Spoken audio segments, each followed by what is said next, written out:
Another day, another J. Fern's wife story.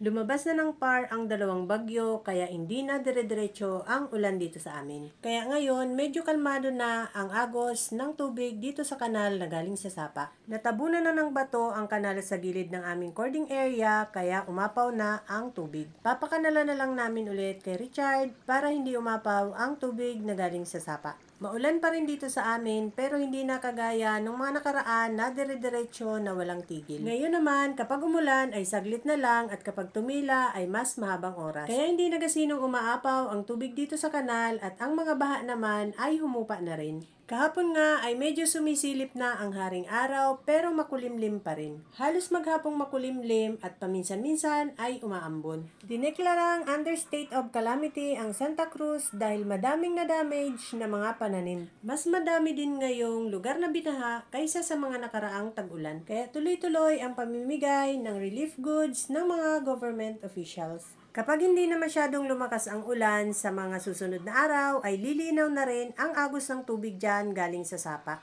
Gustong-gusto na ngang maligo dyan ni Jayfern dahil sobrang lamig daw ng tubig. Pumunta nga ulit sa manukan si Jayfern dahil napisa na daw ang mga itlog na nililimliman ng aming black brood hen. Kukunin niya at iuwi sa bahay para dito namin alagaan. 6 nga ang napisang itlog at yung isa ay mukhang hindi na rin mapipisa.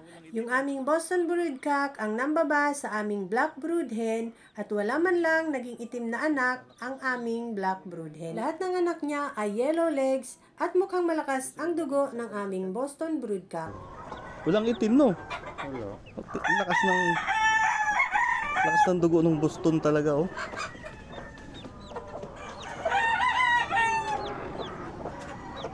Natatawa ako dito sa aming mga nakaalpas na manok sa range area. Kada papasok si Richard sa range area ay laging nakasunod sa kanya ang mga manok. May dalang pala nga dyan si Richard dahil yung aming tanim na nyog ay nababad na sa tubig. Tatambakan ni Richard ng lupa ang puno ng nyog para hindi ito mababad sa tubig, para hindi mabulok at sayang naman.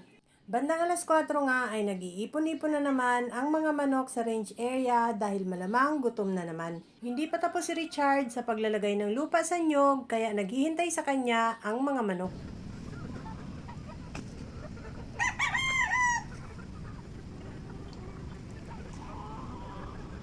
Maputik nga doon sa kabilang lote kaya dito nagpatuka ng mga manok si Richard sa tabi ng kubo. Medyo mababa nga ang lote na yon kaya nai-stack ang tubig doon dahil dating ang tinataniman nyo ng palay.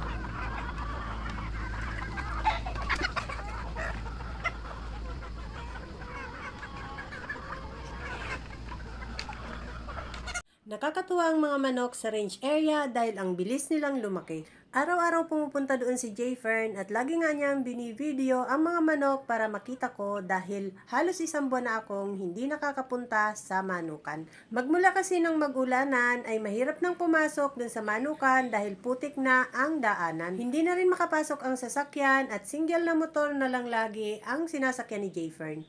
Buti na lang hindi umuulan kaya dyan sa may labas ng kubo pinatuka ang mga manok. Mahirap magpatuka sa kubo kapag umuulan, kapag ganyan kadami dahil sikip sila doon. At kapag sikip ang mga manok, lagi silang nagtutusikan at naghahabulan kaya yung ibang mga manok ay hindi makatuka ng maayos. Yung mga itinangkal namang nakatali sa cording area ay nasa kubo, dun pinatuka ni Richard, inilagay lang sa scratch pen. Sana gumanda na ang panahon para maibalik na sila sa cording area. Yung maliliit dyan, dyan na yan? Kasama na dyan?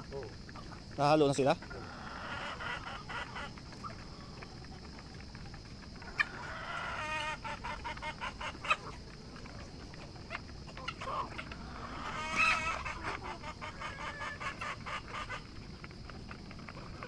Sa U-box inilagay ni Jayfern ang mga sisiw nung dinala niya pa uwi. Hindi pwedeng hawakan ni Jayfern ang mga sisiw kapag nagdadrive dahil mahahanginan. Kaya sa U-box lang lagi niya nilalagay dahil mainit doon at safe ang mga sisiw.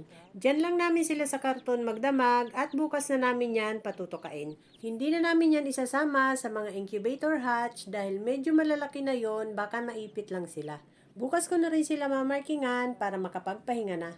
Kinabukasan, bago namin ilagay sa mas malaking karton at patukain, ay nilagyan ko na muna ng marking. Left in, right in ang marking ng mga anak ng aming black brood hen. Ang ginagamit kong pang-marking ay nabili ko sa Orange app at ilalagay ko dyan sa comment section ang link. Meron din ako niyan sa Yellow Basket sa Black app. Matagal ko nang ginagamit yan, sobrang mura lang at matibay pa. Pagkatapos kong markingan ay nilagay ko na nga sila sa karton at sinapinan ko lang ng towel para hindi sila mandulas. Shop ng shop ang mga sisiw, pinapainom ko, ayaw pang uminom at nung nilagyan ko nga ng patuka, ayan, tumuka na nga sila. Mukhang gutom na. Ipapadip ko na lang sila sa inumin mamaya pagkatapos nilang tumuka. Nakakatuwa itong mga sisiw dahil matatakaw na agad tumuka. Diyan ko lang sila nilagay sa medyo malaking karton at tinatakpan ko lang yan ng plastic para hindi sila lamigin. That's all guys. Thank you so much for watching. Please like, share, and follow for more. See you on my next video. Bye!